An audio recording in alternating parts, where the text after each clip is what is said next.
I would take it now, the issue of the history and that background, we've now canvassed them quite efficiently. I think we need to move to other issues now. Unless you really feel there's still something to canvass as far as the history of dispossession and who came into the land, I would really want us to move on. It's taken the whole morning.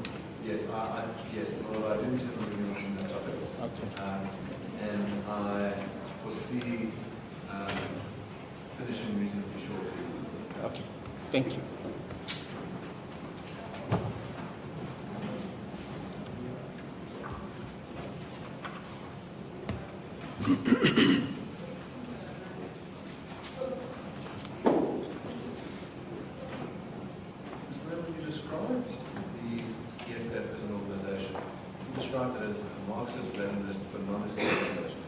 Yes.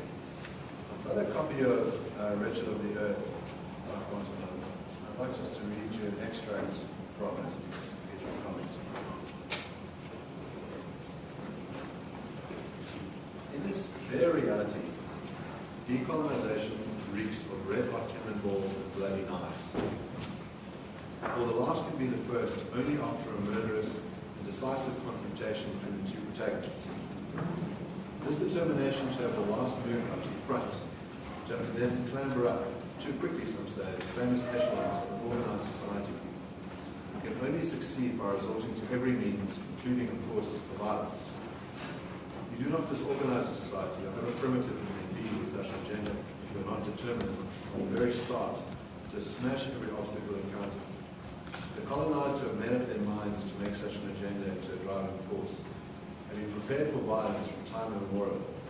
If they are born into it, it is obvious to them that their cramped world, riddled with taboos, can only be challenged by out-and-out violence. What page is that? It's part of the book, The Richard of the Earth. I will provide a copy of that extract to you, or you can upload it to Textbooks. Okay. But you can give me the copy. I do have a copy. Yes, we could arrange one. Okay. Thanks. Now, if I understand the thrust of what Manani is saying, it's that a decolonization process requires violence. Is that correct? Yes. Now, would you embrace violence as a process to decolonize? Colonialism is violent. It's like racism. And the only way to deal with violence, you must be violent. Therefore, there is nothing wrong in engaging in a revolution and want to be suggesting that you can't be engaged in violence. Revolution itself is violence. As you describe yourself as a revolutionary militant party, is that correct? Very radical and militant. Radical and militant. Yes. And so, and you would be happy to then endorse the use of violence for your revolutionary aims? My Lord, when the time comes and the conditions on the ground necessitate that arms must be taken, we'll do so without hesitation.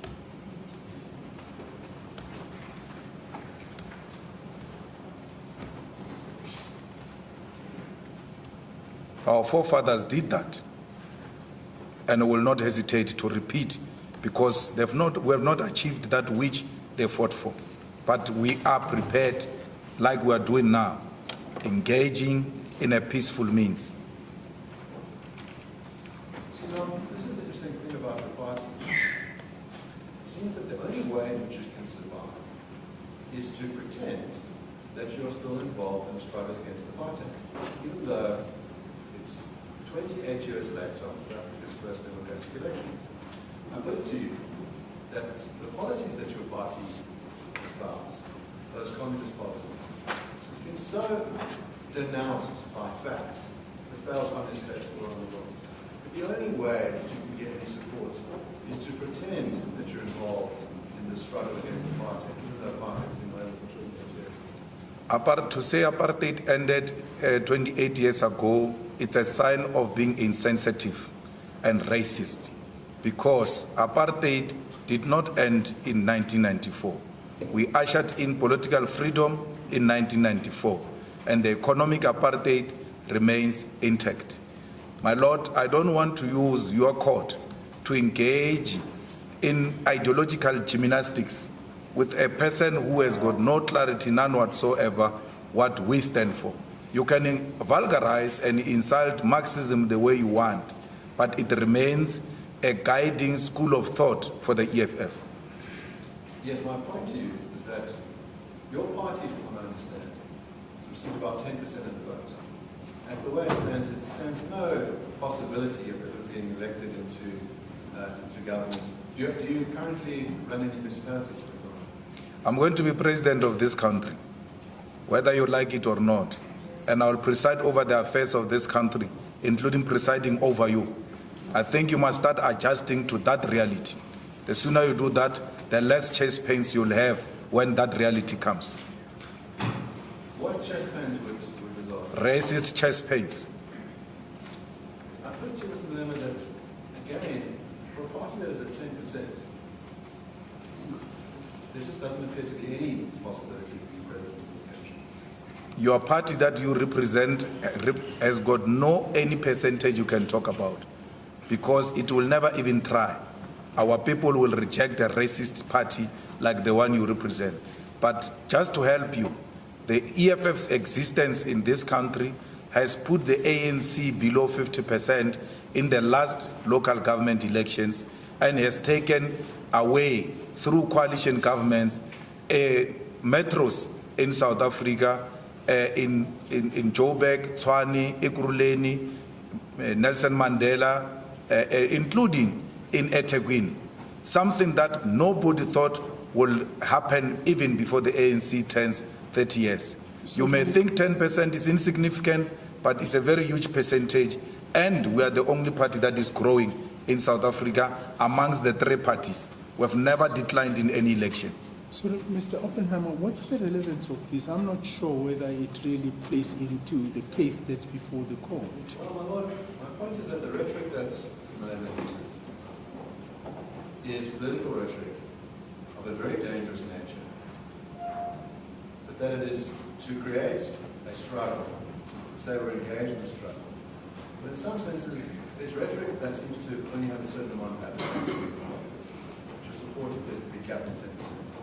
But, as you point out, Mr. Malema, Well, Mr. Oppenheimer, well, my question is, yes, you have dealt with the rhetoric, but the question of whether this party is going to win the election or it's not going to win the election, I'm not sure how relevant that is, and it seems like it's going to detain us for some time. yes. And I think it's going to be just a pure political statement. Mr. Malema is going to say, we're winning the election, the next election around, and we're going to go into circles. Yes, and then I won't push the point. Okay, thank you. You testified earlier that when Chris Arnold was killed, that, and you can clarify if I'm saying this correctly, that you wanted to kill them after they killed Chris Arnold. Is that correct? We're very angry. We're ready to kill. We're waiting for the leadership to just give an instruction.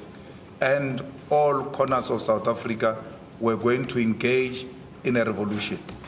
And perhaps if that could have happened, we wouldn't be sitting here and entertaining racists. Perhaps if we had taken this government through revolutionary means and not negotiated settlement, we wouldn't be undermined by small-minded racists who are dragging us to courts here day in, day out about revolutionary songs, but say we must sing this stem on our national anthem, a song that they were singing when they were torturing our people, a song that they used to sing to celebrate the oppression of our people. They see nothing wrong with it because of this negotiated settlement. Perhaps that should have happened. Maybe you would have respected us. You have no respect for us. We still have you here. You still have our land. We have a constitution that we are embracing, all of us, but more celebrated by you. Because a revolution took place, my Lord, where the oppressor lost nothing. Where have you ever seen a revolution taking place where the oppressor loses nothing? And then the oppressor celebrate the triumph of the revolution. Perhaps Chris Ani's death should have served as that turning point. Would not be undermined here. Let's get some clarity on this. So that violent revolution, who would have been the targets of it? It would have been the white oppression, the white system that took our land, the white system that denied us economic opportunities in this country. The white system or the white people? You said kill them.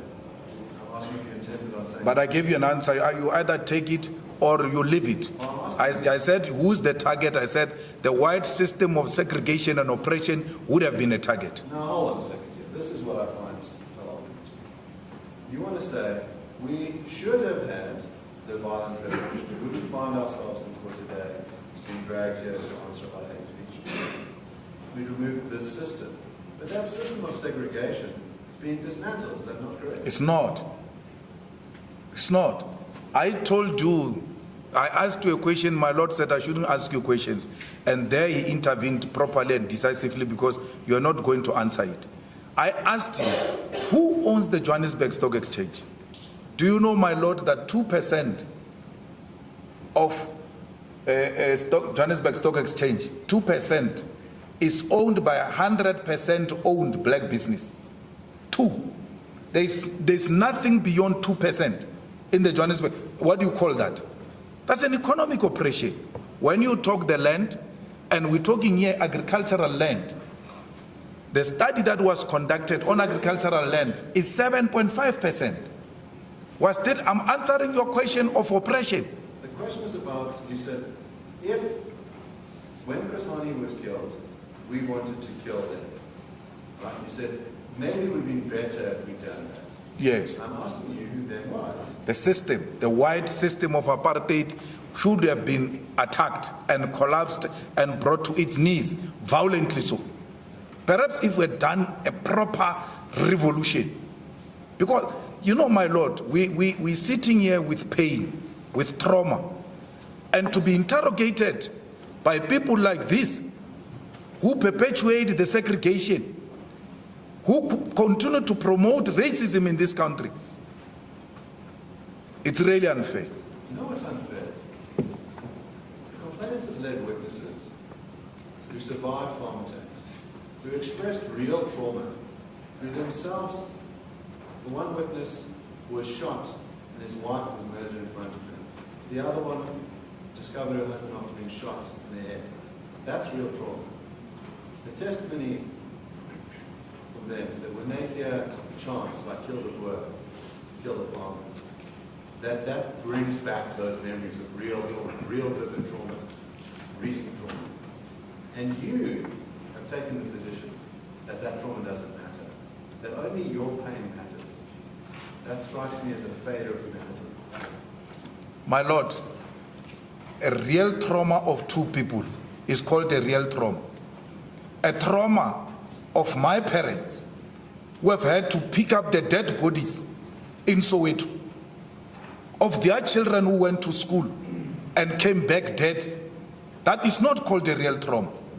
The 80s, our children killed in the 90s, that is not called a real trauma. A real trauma is white. It has got color. Of two families. I'm talking here, thousands of children have died. Thousands of children have seen their mothers being tortured. I was young when police walked into my mother's house and she was sleeping. They took off her blankets off. Men, she was not dressed up. She was sleeping. Men took off her blankets. I live with that for the rest of my life, that some strange men came into my house and took off the blankets of my mother to search if she's not a terrorist. That is not real trauma because it's not white. A black child's trauma is not a trauma. We are still a traumatized nation, if you don't know, and that trauma is real. And don't push us to that pain, because when that day comes, will not be scared. We've lost everything. We survive by the day. We don't know what tomorrow holds for us. Just elaborate on that. I've elaborated. When you say you'll not be scared, what do you intend on doing? I'm not scared of death. I'm not scared of death. I don't know why I'm still alive. Are you scared I died long time ago.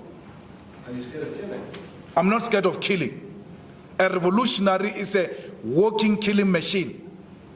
Not scared of death. If that need arises, I will kill. And I will do so with no hesitation, especially in defense of my people. I'd like to refer you to Peter Mokaba's singing of Kill the Boer, Kill the Farmer. It's at page 194 of the book.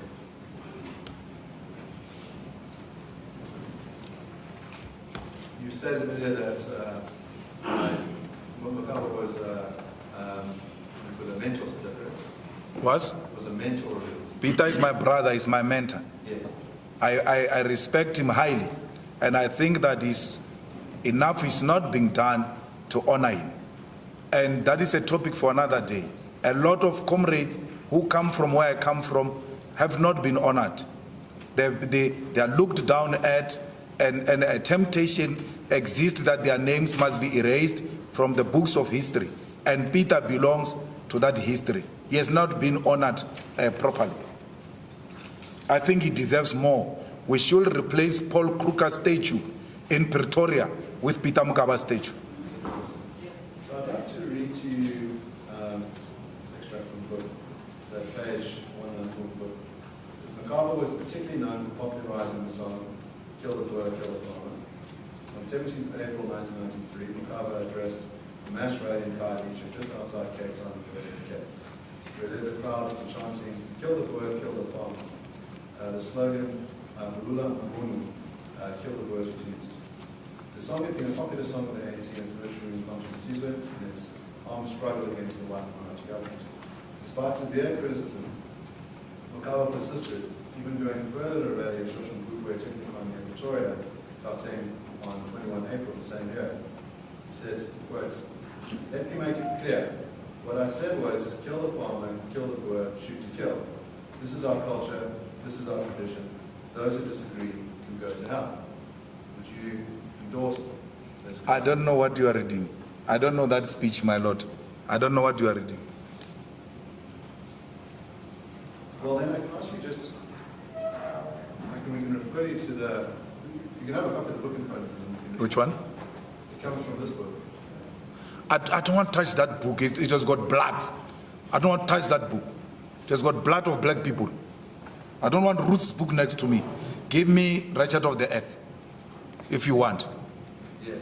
Well, this extract is not from Wretched of the Earth. It comes from where? But the question is simple then. Sorry, yes, Mr. Thompson. Sorry, Your Lordship. Again, in fairness to the witness, one, the witness has confirmed that he's not familiar with the speech. What that would mean is he does not understand the context surrounding the speech. Then perhaps in fairness to the witness, I would invite my learned friend to continue reading the text and give the full picture for the client to respond. In fact, let me take on that task myself. It goes further, it says, Mokaba then urged the students to prepare for war. He later rephrased, saying that he did not mean for these comments to be taken literally. So that full context must be given to the witness before he responds. Yes, Mr. Fernand. Yes, that's fair. In other words, was Mokaba calling for a metaphorical war? I don't know. I was not there, sir. Yes. He explains it himself, Mokaba, there. But my lord, when we go for Kaizer Chiefs and Orlando Pirates at Orlando Stadium or FNB, I support Orlando Pirates. I will say, like all the supporters, today we are going for a kill. In a derby, we are going for a kill. If you meet people like this, you talk like that, then they're going to make noise and say, Kaizer Chiefs people are going to be killed today. I met Pirates people saying they are going for a kill. Mokaba is self-explaining that. He says, I'm not meaning this in a literal sense. we have actually discovered a video of Peter where he explains this, kill the Boer, kill the farmer, and I hope our legal team will play it, so that Peter can speak for himself from the grave on what he meant by this song. Yes, well, we will see that video. I'm putting to you a version that he gave contemporaneously at the time. And the version there, you can say whether you denounce that version or not. I will never denounce Peter Mokaba, Yes. not in his grave. It will be un-African to denounce the dead. Would you denounce the content of what's not him? Come again? Would you denounce the content of what he said but not him? I don't know if that is the real thing. You know, I told you, my brother, I've got a problem with Roots' book. Yes. Because Roots is not a known scholar. He's a known racist. It's not known for books. It's an amazing approach that you have towards scholarship. This book has 1,000 notes in it. 1,000? Has 1,000 footnotes in it. In other words, the allegations that are made in the book are backed up with 1,000 external sources. And your approach is, I'm not even going to look at the book because I'm going to deem Mr. Roots a racist. No, I see what Mr. Roots did. Mr. Roots is using innocent white people who are genuinely scared because of the levels of crime in this country to scare them through selling that book. That this is what is happening, kill the Boer, you're going to die, buy the book and read it, this is how it's going to happen. That's how they survived. That's how they make money. So you are here to promote Roots' book at my Lord's expense. The courts are too busy. They should be dealing with serious matters, not this type of books where people are perpetuating hatred. How do you sit and choose such a book? Roots is not a known scholar, man. No, this is what's astounding. He has got no claim on any intellectual contribution in this country or any contribution to a geography of knowledge. He himself knows that. What's astounding is that the book contains enormous detail, graphs about the frequency of farm murders, detailed accounts about how people have been tortured to death on farms. I've read some of that evidence to you, some of it has been to the evidence court. And your claim is that it's wasting the court's time. Now, that strikes me so sinister, that exposing hatred, exposing murders, revealing the evidence of these tortures, of these killings, you want to describe that as a waste of court resources. He's pushing a racist narrative, my brother. He's creating a non-existing reality in that book of his. And I'm not interested in his book. Gaslighting. This is the gaslighting that you use to public. So your behavior is such that you accuse groups of people based on their race of crimes. You say, I'm not being racist. You then accuse someone who is exposing farm murders and torture of being a racist. That is your move, to accuse people of exactly what it is that you do. There is no evidence that they have committed acts of racism. To say you have arrived here in 1652 to formally colonize and steal our land is a historical fact. To say that you are passing and you are using South Africa as a refreshment station is a historical fact. So there's nothing to say that kill the Boer, kill the farmer was sang in the struggle. It's a revolutionary song. It's a fact. Whether it can be sang now or not is for this court to decide. But I'm only putting to you historical facts. A thief is a thief.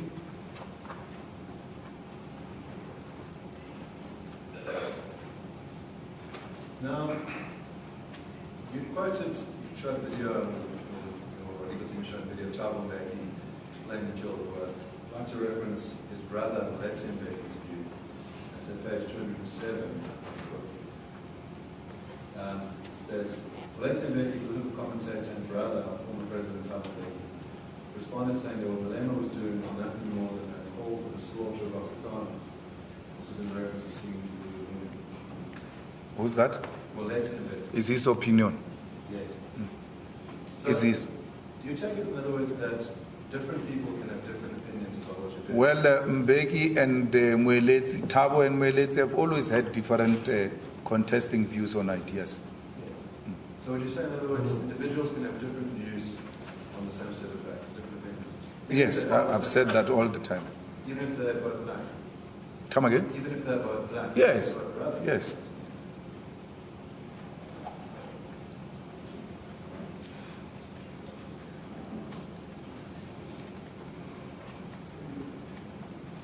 Child.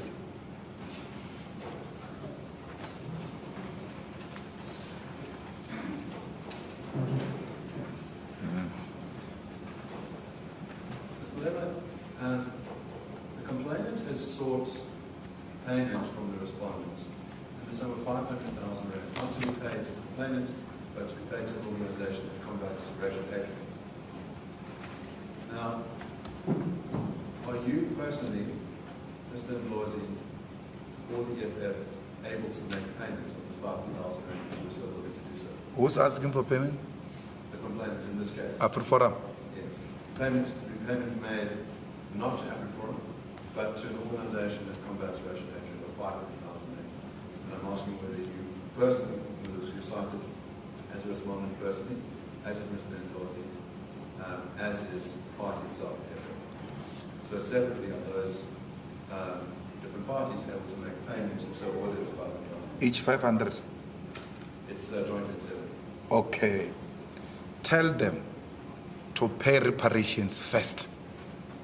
Then we can consider paying that. We have no money to pay. They must pay reparations first. Then we can enter into that debate. And our reparation is nothing less than $5 trillion. That's what you owe us. You're asking money from people you stole from. You steal from people and still go and ask money from. You are the ones who are owing us. You have eaten a lot from our land, from our minerals.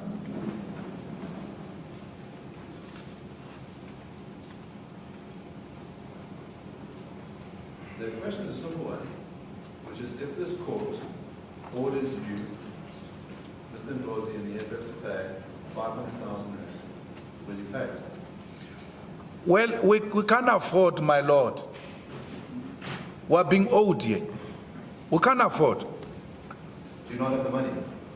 We can't afford, we don't have money. Give us money. You are owing us. Can I ask you this? If your claim is you don't have money, I'll start with you first. Your claim you could not personally afford to pay 500,000 rand? Yes. How much money do you have in your personal possession? What is your wealth? I don't have nothing. You have nothing? Nothing. And then I'll ask about the second. Sorry, there's an objection. Yes, Mr. Your Lordship, I need to say nothing. Yes. Then I can move to the second. There was Mr. Ndlozi, he was asked, required by this court to pay 500,000 But rand. isn't the problem there that now we entering into the witness having to speak on behalf of Mr. Ndlozi? He's not here. I think that's fair. Then I'll return just to the EFF itself, and the witness was called to speak on behalf of. Yes. We don't have money. So the EFF would be unable to pay 500,000. We don't have money. Just, is it, But Mr. Oppenheimer, this issue of payment, isn't that an issue that's been pleaded in the papers? Yes. And it's an issue that the court will determine. Yes. The question whether they have money or not, they can cross that bridge once the order is out. Yes. Well, the question is, in other words, I want to know, I've asked the question about compliance with the order. Mr. Bernard said that if they were ordered by this court, You would comply. they would comply. And so I'm asking a related question, which is ordered by this court to make only 500,000, would they be able to comply? And it might be evidence to say that we don't have 500,000 rand, and that might be a reason that we're not to do that. Well, I thought before Mr.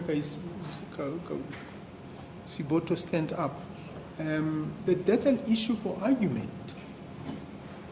Well, my lord, I would think that the evidence of their capacity to pay would be important to determine an argument.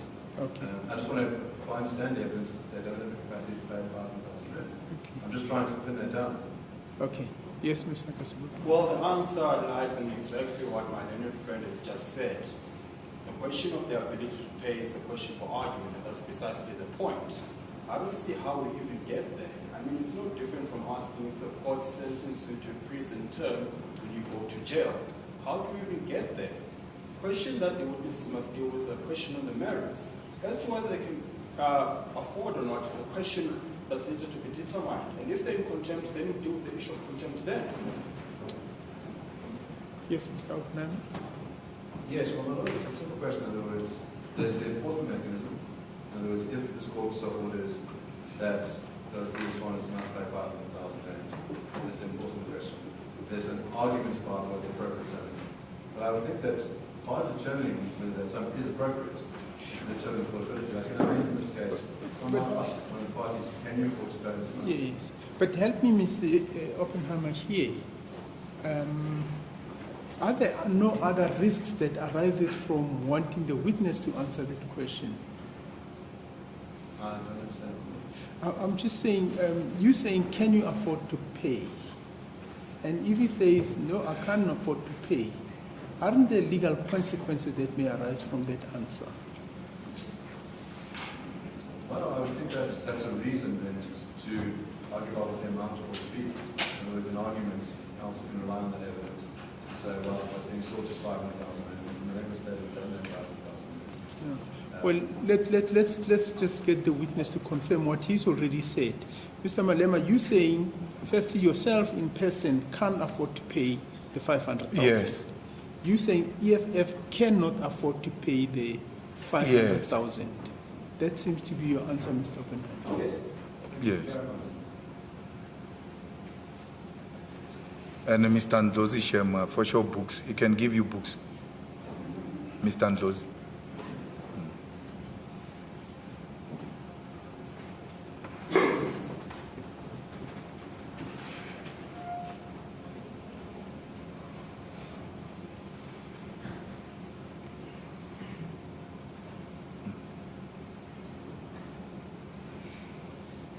Say that you've publicly stated that all white people are criminals and ought to be treated as such. Yes. What does that mean? The white system has stolen our land and has stolen our cattle and has stolen our minerals and natural resources, and all of that must be returned. So if a person from America who happens to be white arrives in South Africa today, are they a criminal? Americans are even worse because of their imperialism. Let's say a white person from Russia arrives today. Are they a criminal? Well, we're talking here about colonialism, imperialism, and apartheid, where the Russians responsible for that. Russia left the scramble of Africa in 1884 and 1885 without having a portion of African land. So why would I declare Russian people criminals? They didn't get anything out of the scramble for Africa. We're talking in the context of imperialism, colonialism, and apartheid. So let's just get this clear then. In other words, a Russian person who arrives in South Africa today, who is white, is not a criminal. No. Now, and you were saying, in other words, an American would be a criminal because America is an imperialist body. Yes. So why make the claim that white people are criminals and white people must be held accountable as such? You know, when you've just said that there's a difference and we must go and look at their particular history, their particular history. Why just use the blanket term white? You know, I've litigated with Afriforum and Roots before, and they've never brought someone so weak as you. I think they've done the worst disservice to themselves. Let me tell you, every time we say white settlers, white people, white settlers in South Africa, it is in that context. So why would an American who came yesterday, my lord, be a settler? We're talking here about white settlers. Why would a Russian who came yesterday be a settler? You understand very well the context within which we say all white people are racist. It is in relation to the struggle of liberation in South Africa against apartheid system that benefited all white people. So who is a white settler? All those who came here to come and conquer South Africa and take the land from our people are white settlers. When? From since 1652. Up until when? Up until we took our freedom, political freedom in 1994. So let's just get that sense. In other words, anyone who is white, who is either born in South Africa after 1994, who arrived after 1994, is not... Who? Anyone who is white, who arrives in South Africa after 1994, are they a white settler? Anyone who arrives in South Africa to inherit the stolen property is a criminal. I'm asking a simple question. You said to I'm me, giving you a simple answer. you said to me that you understand white settlers, everyone from 1652 up until the time of political power, is that 1994? Yes, 1994. Now I'm asking you about people after that date. Those who inherit the property stolen from us are criminals. So if you come from America with an intention to come and inherit a stolen property, you are a criminal. Can I ask you one final question? Yeah. If it was the case that just one person was going to be influenced to murder someone after hearing the chant, kill the farmer, kill the poor. So hypothetical case, if someone was to be influenced in that way, would that be a reason for you not to sing the song? No, not at all. Anyone who engages in the killing of anyone because of my chant will not be influenced by my chant. That person will be driven by criminal mentality. It's an act of crime because my chant is not a command. It's exactly what it is. If I were to give that command, I will give it openly, unashamedly, without hiding my face. So there is no anyone who claims that he got a command through a song. That person will be acting out of their own sheer criminality and not because they've got a political motive. A system has to be something that we have designed collectively and said, this is how we're going to move in getting rid of white people. But individual actions that borders on criminality can never be construed to be a policy of the EFF or that of the South African government. Two questions. The first is you said, what we need is a system in place to get rid of white people. Is that right? Yes.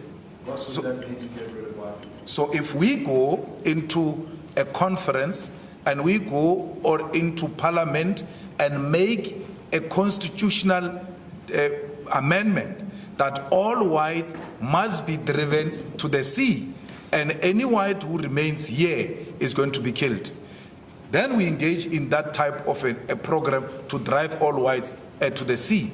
It's an institutionalized decision, and that arises out of a particular collective decision. You seem to have the same relationship with lawmaking that the Nazis had. The Nazis didn't just kill Jews. Yeah. They passed laws that allowed them to kill Jews. And you're saying that's how it ought to be done with regards to... That's why the Nazis are still paying today. That's why the Germans are still paying today, my lord, because it was not an individual act. It was the law that was passed in Germany. Germany is still paying the price today. So therefore, more than beyond Hitler, it was a Nazi system that was unleashed against the Jews. And I'm happy in the article you read, even when it disagrees with what we're saying. It says the Nazis unfairly attacked the Jews. So there's an unfair and unjustifiable act that the Nazis engaged in. They're still paying a price for that today because it was a systematic thing. And what you are proposing is to have exactly that kind of system, to pass a law to allow for white people to be driven into the sea and killed. But that's not what I said, Mus. I said to you, for it to be a system, a constitution will have to be amended, or some resolution of some sort of an institution will have to be taken. then engage in that program of driving wives to the sea. And if they refuse to go to the sea, then you kill them, right? And that's not what I'm suggesting. I'm saying to you the difference between the individual and the system is exactly what I'm talking about. No one is saying there's going to be passing of any law to drive wives to the sea. Let's stop daydreaming and listen to one another. Because I'm talking here, explaining to you individual and the system. All you do is to hallucinate. I'm going to say something interesting. It seems that the more disoriented you get, the more ramifications it becomes. You lash out at me personally, accusing me of hallucinating, or saying that I'm a bad lawyer. You are a bad lawyer, Shem. It goes without saying. So You are a bad lawyer. let's not get into that kind of discourse. The hypothetical that I asked you to consider was that if you knew that someone would be influenced by hearing the chant to go out and kill people, where you would do, your answer was that they could not be influenced. Now, if you saw that there was a risk that singing that song would have that effect on you, you knew that there was a possibility that singing that song would lead to people killing others. Would that chasing, would that stop you? No. The singing of the song does not translate into law. So anyone who then takes our singing and engage in acts of crime will be violating the law, and the law must deal with them decisively.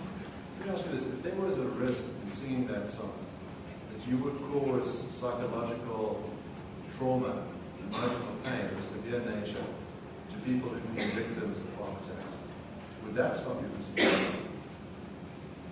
If there was such a legitimate concern and not driven by a racist desire, then I will consider it. I will consider it, definitely. I live and I coexist amongst our South Africans. There is no such a desire, there is no such a panic. It's a swart gevaar. We're dealing here with swart gevaar. The complainant has led evidence of someone whose wife was murdered in front of him and is now paralyzed. He testified in this court. He said whenever he hears that song, it brings back the memory of that day. He broke into tears in this court. That is trauma. That is legitimate trauma. Is your claim, does that trauma, that evidence motivate you to stop singing the song? No. You say nothing about the trauma of black people that I spoke about here. And then you want to individualize the revolution. You are individualizing the whole thing. It can't be. So that individual case would not move you? No, I'm not moved, Shem. With people who are just fundraised in the farms, come, and then coached to come here and say wrong things. When they attacked, they were not singing the song. When they attacked, I didn't hear the evidence. Were they blasting the speakers in the house there singing the song? To a point where when she hears that song again, it traumatizes her. I will tell you what traumatizes our people. It's the stem. My Lord, I've got comrades who come from MK, who were underground, who tell me that when they were in Flag Plus, tortured and beaten, locked in those shacks that appeared like their cells, the Boers will be braaiing meat next to the shack, and when they get drunk, they sing the stem. While you are in pain, in hunger, the smell of the braai going through those cells, people drunkards singing outside the stem. Those are the people who are traumatized because they are being told officially, stand up and sing that song that was sang when you were being tortured. Can the Jews be asked to sing the Nazi song? Can the Jews be asked to sing a Hitler song? The answer is no. That's the trauma we're talking about. And the Jews will be correct not to agree to sing Hitler's song and the Nazi songs. But here in South Africa, we are made to sing the distem. Here in South Africa, Roots still raises the apartheid flag, despite the pronouncements of this court. Here's what's interesting to me. I'll ask you a very simple question. I give you an actual case of someone who's... I gave you an answer and I went beyond. Yes. You got what you wanted, but I'm also saying what I want to say. I'd like to finish asking you a Yes. question. I've asked you a simple question. Respond to someone's legitimate pain and trauma. Your response is to say, I'm not moved by that. I think that person was coached. And then to change topic entirely and say, but my pain, the stem, the national anthem, to say that, in other words, in 1994 it was agreed that we have reconciliation and we would heal the nation, that the national anthem contains many different languages in it. You want to denounce that, and you want to use this as a platform to denounce the national anthem. But you will not respond to legitimate pain of someone who's been traumatized by hearing you chant, kill the Boer, kill the farmer. You want to change the topic. I responded to that. You don't like my answer. I said I'm not moved. Yes. I said I'm not moved. Let me repeat 5 times. I'm not moved by that case you brought here. I am not moved. And if that will make me lose a case, let me lose it. I'm not moved. I'm moved by the pain of Africans who are being made to sing apartheid songs. This time, by the way, it's not about Africans. We can find another version of Africans to put in the national anthem. The problem is not Africans. That's why, my Lord, I don't say we're traumatized by Africans. I'm saying we're traumatized by a song called Distem. That's what our trauma comes from, not Africans. My Lord, I have no further questions. Thank you very much.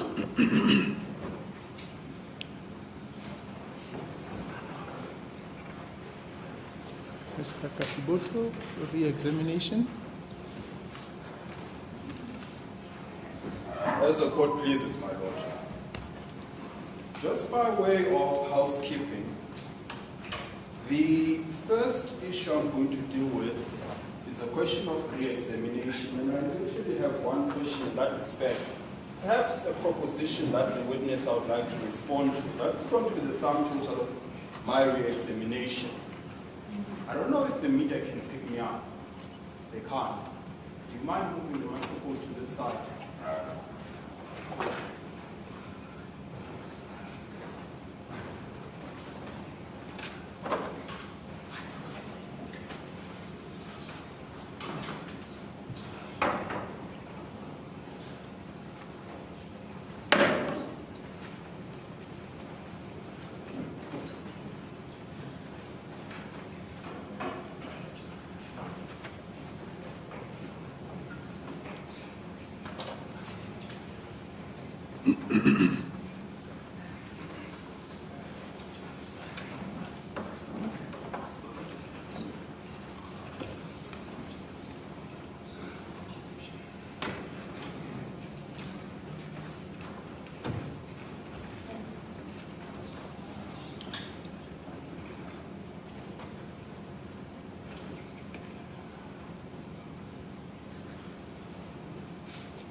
Yes, Mr. Kasiboto.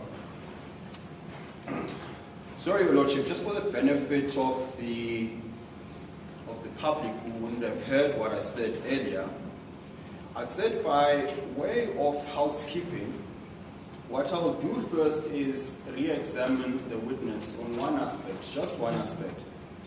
The second will be, I will ask that my attorney plays a video in relation to what we discussed earlier about the quotas. And then finally, I'll deal with the video relating to Mr. Peter Mokaba, who's been a dramatis personae in this trial. Mr. Malema, the proposition was put to you when you were discussing the credibility of the book of Mr. Answorth. You recall that? Yep.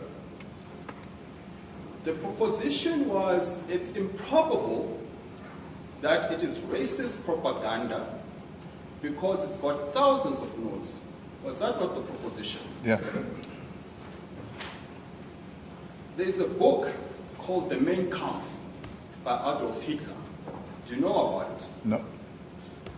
The book, for your benefit, is said to be racist propaganda against the demographic, Yes. specifically the Jews.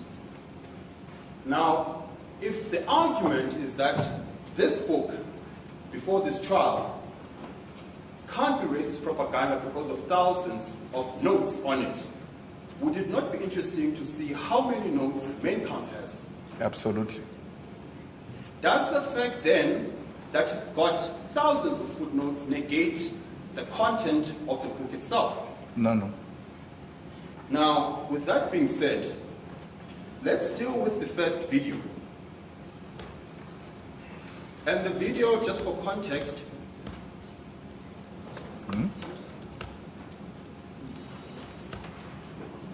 Mr. Manu, do you mind checking if this is connected? Which one? This one. Who is the person who's responsible?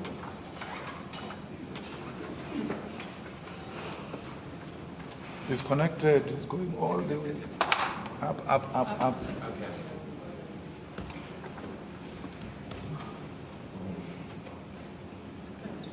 No, not yet. Now, just to orientate the court on what the video is. Just the last question, Mr. Kasibuto. You're saying that the number of the notes in the book Yes. does not negate. Yes.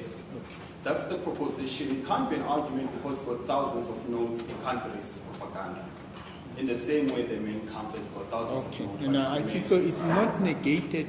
Does not negate Yes. the propaganda. Yes. Okay.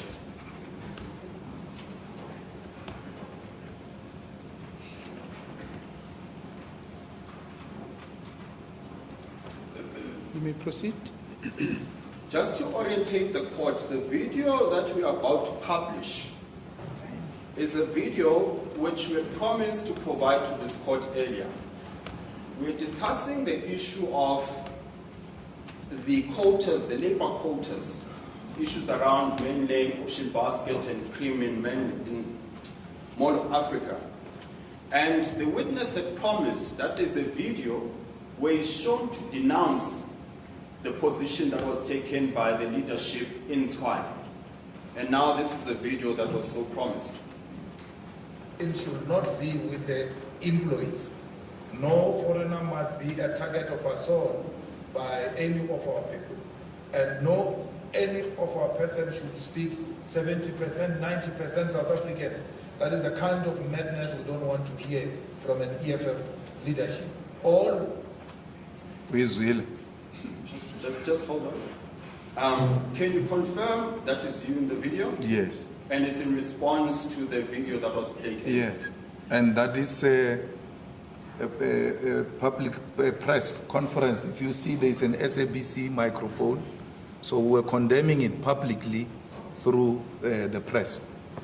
Very well. Let's move to the second video.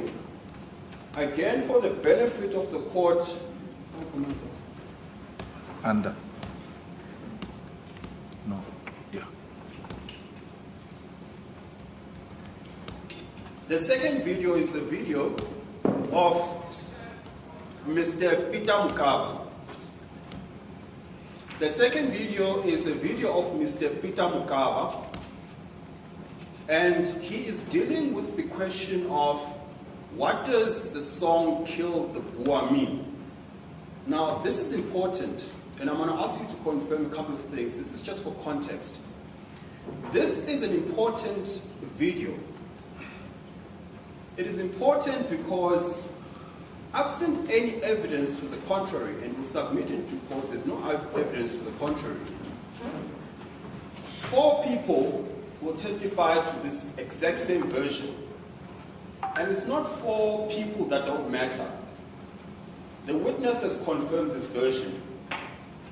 Second, the former president, Thabo Mbeki, who is the leader of the ANC and was ingrained within the ANC pre-94, confirms this version. We've got the witness who confirms this version. What we'll have tomorrow is Professor Elizabeth Garner, who will confirm the same version. Now, I'm going to ask that the video be played, and then we can ask the witness to comment. We said about Kabaka Koto And we pointed out in a song that we're determined to kill the Boers. That is the literal sense. But that has never been the policy of the ANC. The question of Boer has changed in content on the basis of the realities of the situation in our policy. It has always meant the enemy as a system of white supremacy and has never meant any individual on the basis of this or that kind.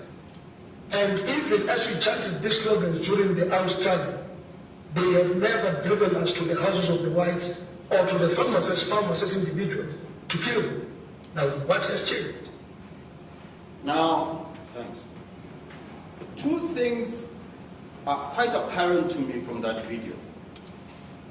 The first is that the person whom the song is pinned on, because there's a lot of evidence that was led in relation to Mr. Peter Mokaba singing the song. And then there was an attack on him, and a link was drawn between him and you. So that's why it's important to hear what his interpretation of the song was. But what's striking about this video is that he seems to confirm your version that the singing of the song killed the Boer, or kissed the Boer for that matter, is not literal. Is he confirming your version? Absolutely, and I'm happy, my Lord, that Peter speaks for himself from his grave, that this has given him an opportunity to once more clarify the racist who want to paint him as a racist and unreasonable leader, that he has never advocated for violence against any individual. We've always engaged in a struggle against a white racist system. Yes. The second striking thing to me about this video is what he says later. He says, even at the time when we're in armed struggle, the singing of that song has never led us to invading Afrikaner houses and killing them. Can you confirm that's the version you heard? Absolutely, and at that time, my Lord, they had weapons. They were in underground, they were well armed, there were units operating all over. They could have done it if they wanted to do it, but because they understood that it is not meant in a literal sense, they've never engaged in those types of activities. Their political foundation and political consciousness and what they wanted to achieve made them to understand that carrying of a gun and singing of the song does not necessarily mean you must go into people's houses. Our leaders were not criminals. They were political leaders. They were well armed, ready to shoot and kill, but always believed that there should be an engagement to avoid a possible war. Yes. There's one last aspect that I want you to comment on. He says, at the height of apartheid itself, where possibly, and now I'm drawing conclusions, you Yes. tell me if that's not the interpretation you have. At the height of apartheid, we had a situation where we were confronted by the oppression.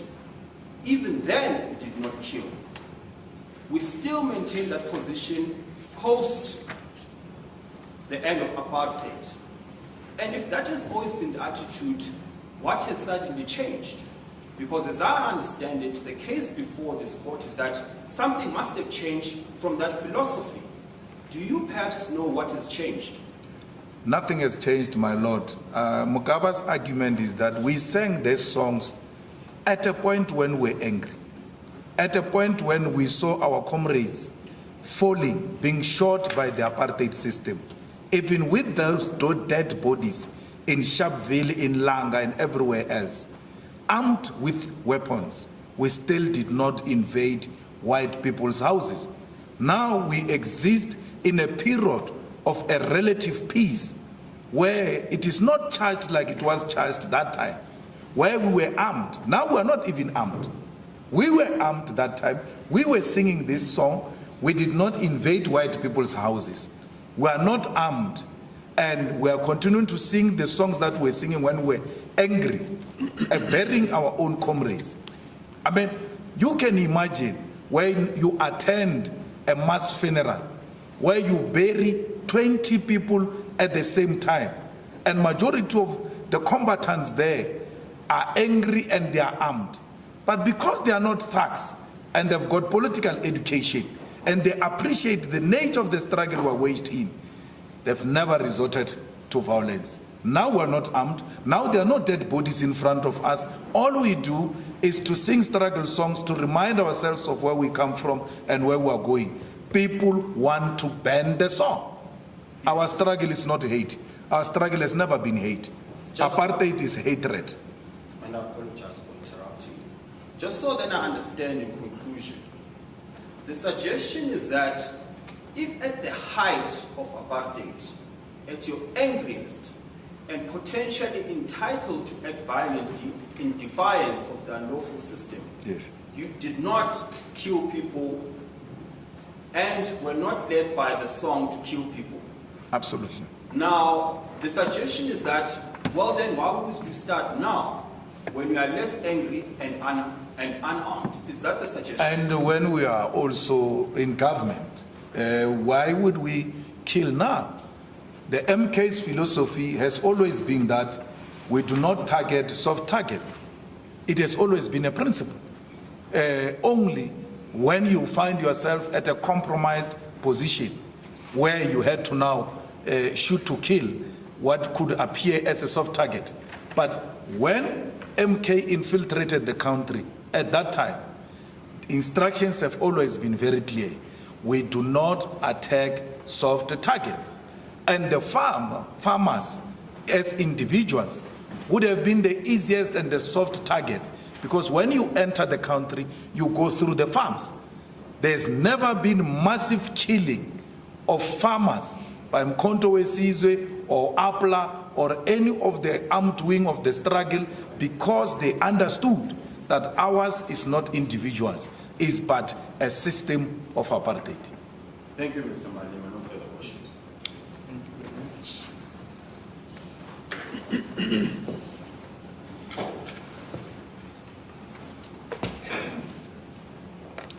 Mr. Malema, just on a lighter note, I heard you at the beginning saying that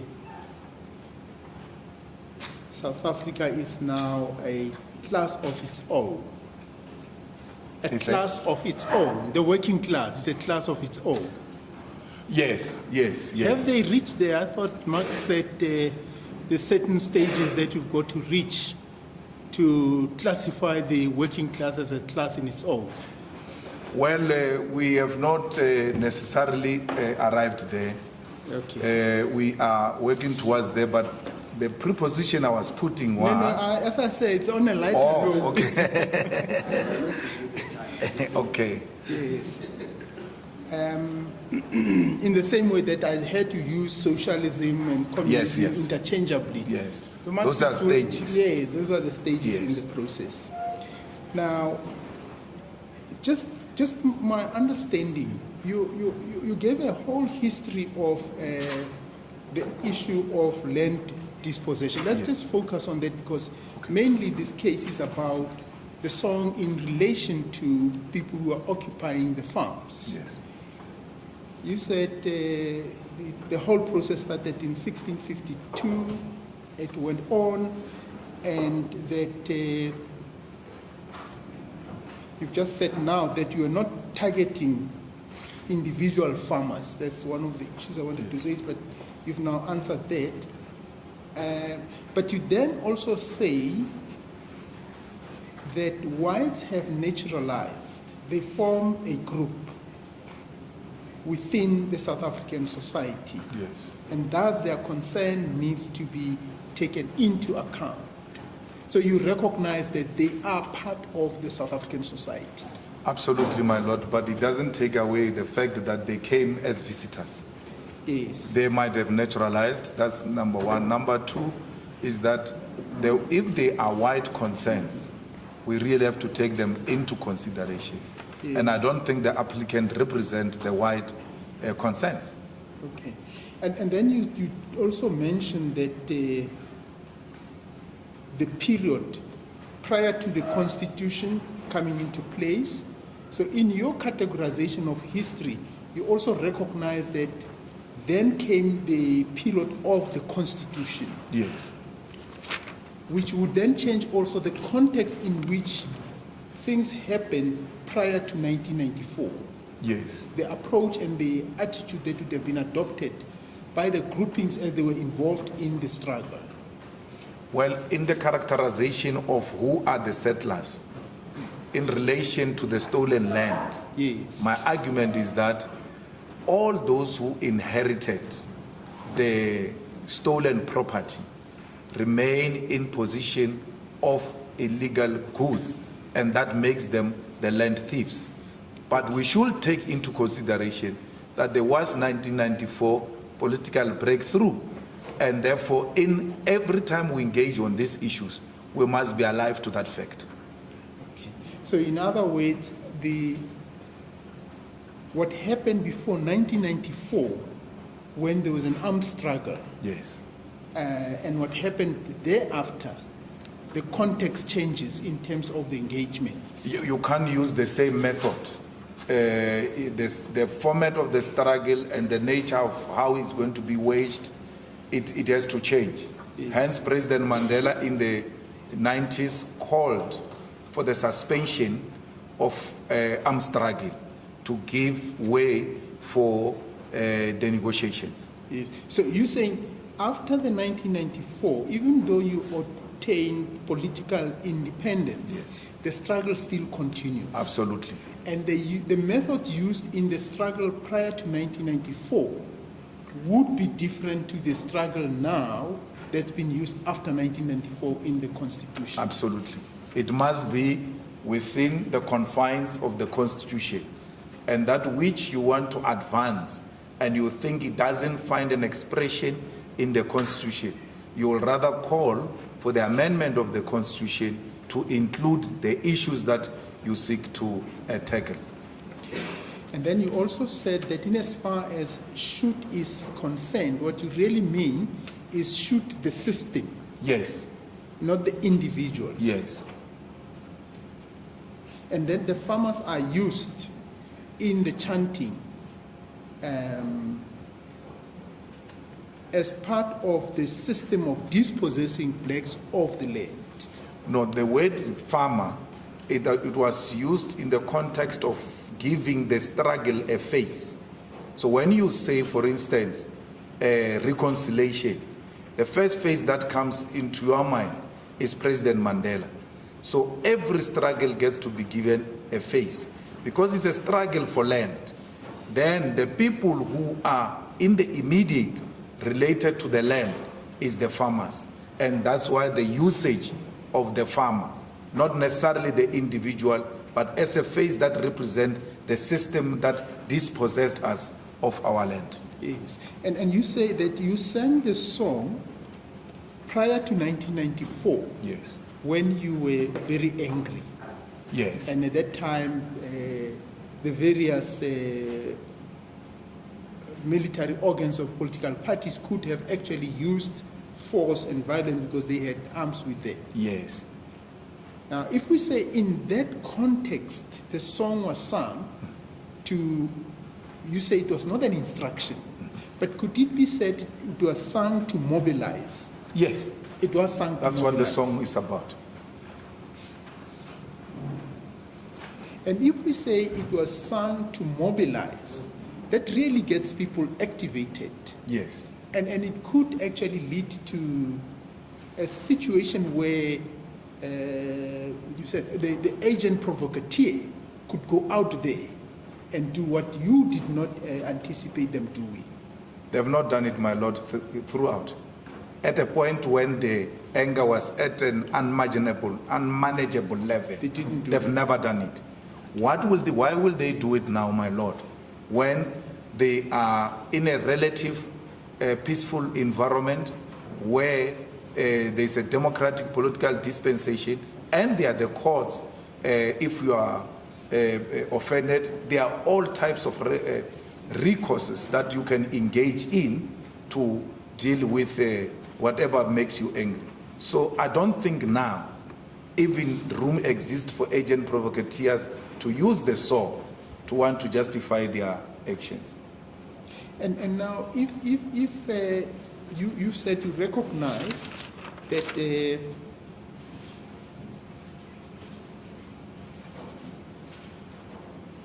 the white farmers would be a group that exists in the South African society. And if they are concerned, and I don't want us to go into the issue of those who are racist, but just if they are concerned, those concerned, if they're genuine, they may need to be attended to. Well, we have to be sensitive to them. Yes.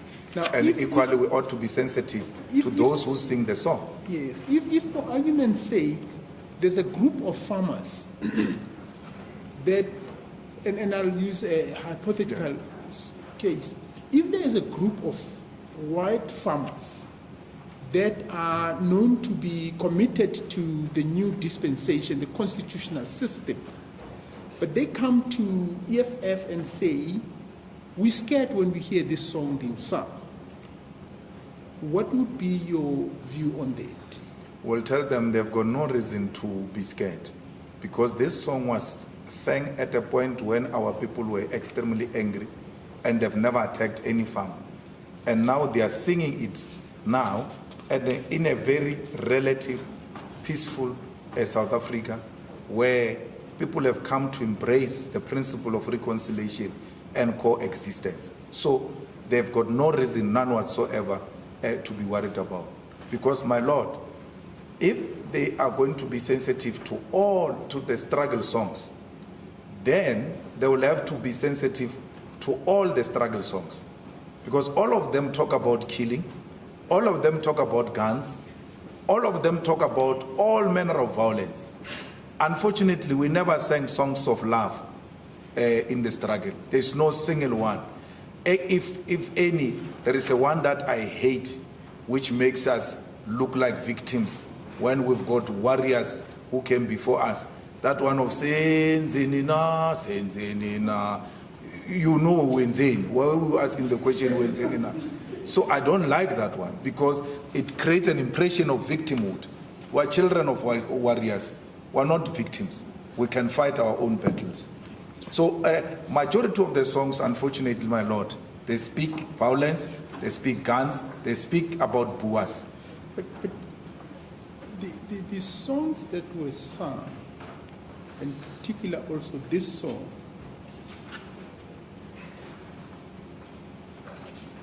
it has certain meaning to those who are involved in the struggle, isn't it? Yes. So it was in fact sending some message of some sort. Yes. Because you said the song as sung did not necessarily mean an instruction. But yes, it had some meaning, it had some weight to those who were singing and to those who were involved in the struggle. Its meaning, my Lord, is the attack on the white system. Let's not make mistake about it. It's not like we're just singing in jail. We were singing with a clear conscience in our mind that if opportunity prevails, we'll bomb the union building. And that's what the system is about. Union building is at the core of that system at that time. So that was very clear in the mind of those who sang the song. Yes.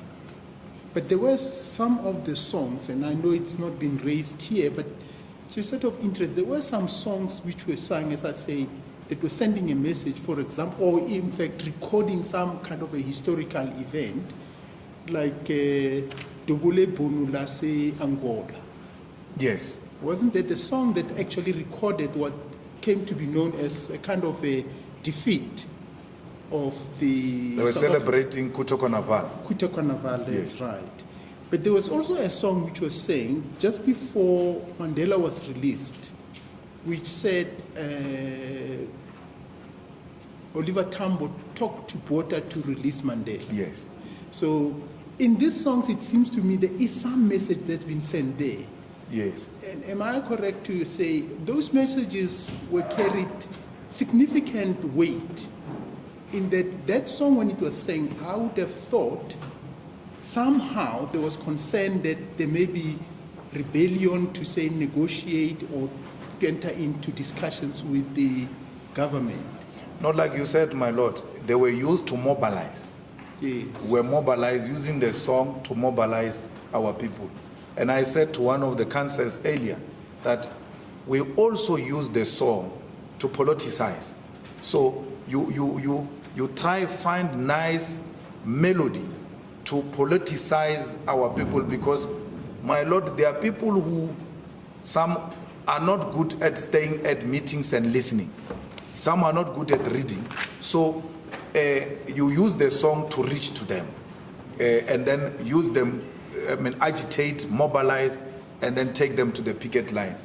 So the Dubuli Bunilase Angola fits very well into the argument we presented earlier on about the chants, that the chants gets to change from time to time to accommodate certain political epoch we find ourselves, or that could have come to pass before us. Just this issue of the distinction between chant and a song. Yes. Just explain to me what the difference is. You see, I'm not an expert of these things of songs, but I know that when we sing the song you just sang about, Bota Release Mandela, Kululu Mandela, we know what's going to follow after this and all of that. But the chants are what a leader who's leading a song changes from time to time to describe a certain political epoch in society. President Mbeki tries in that video to deal with it, that they don't represent necessarily a song, because a song must have its own proper melody, the lyrics. So if someone has got a song now, my Lord, and you hear about it on radio, you can simply go on Google and say, I want the lyrics of this song. They are going to come like that. But you can't find the lyrics of a chant. Well, isn't the difference there also the question of the way that certain cultures, some people call them dominant cultures, have approached culture?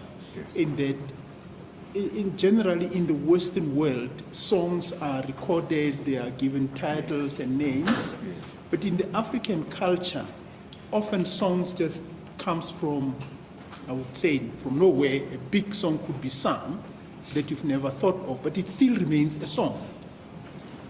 Well, in Africa, a song can come from anywhere, informed by the prevailing material conditions.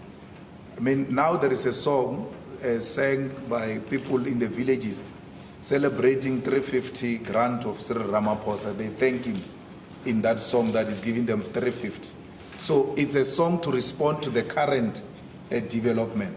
But with the chants, I think if we want to help the courts, we may want to find some professor in music who can explain where the chants come from, because I was told when we were young that this song that we are singing of the chants originates from Zimbabwe, actually. It was sang by the Zebra forces and the Zangla forces during the time of the struggle. I'm not sure, but the issue of the chants has got some roots in Zimbabwe as well. But whatever difference may exist between a song and a chant, they both represent a kind of a communication, a kind of a statement. Yes. Yes. You would accept that? Absolutely.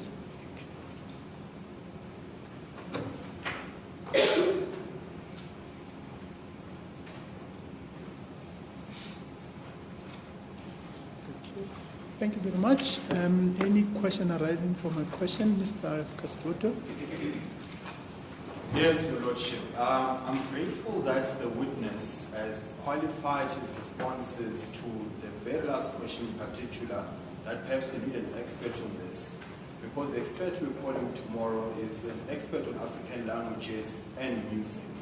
And she's going to deal specifically with the question of what a song is, what a statement is, where one is directive, instructive, and commanding and requires reaction to it. Whereas a song or a chant refers to something else, something akin to what the witness testified to. So when your lordship is taking notes, it's with that qualifier that an expert will actually give proper detail on it. Okay, thank you very much. Mr. Abenali? Thank you very much. Mr. Malema, thank you very much. Thanks for coming to testify. You are excused. Thank you. I'm so sorry. Your Lordship, I'm so sorry. As per our discussions yesterday, the understanding was Mr. Oppenheimer would take up until the end of today. Because the professor is quite busy, we asked that she comes tomorrow instead. So with your Lordship's permission, can you adjourn until tomorrow, then resume at 10 with the expert witness? We intend to finish tomorrow. Okay, let's release Mr. Malema first. Okay. Thank you, Mr. Malema.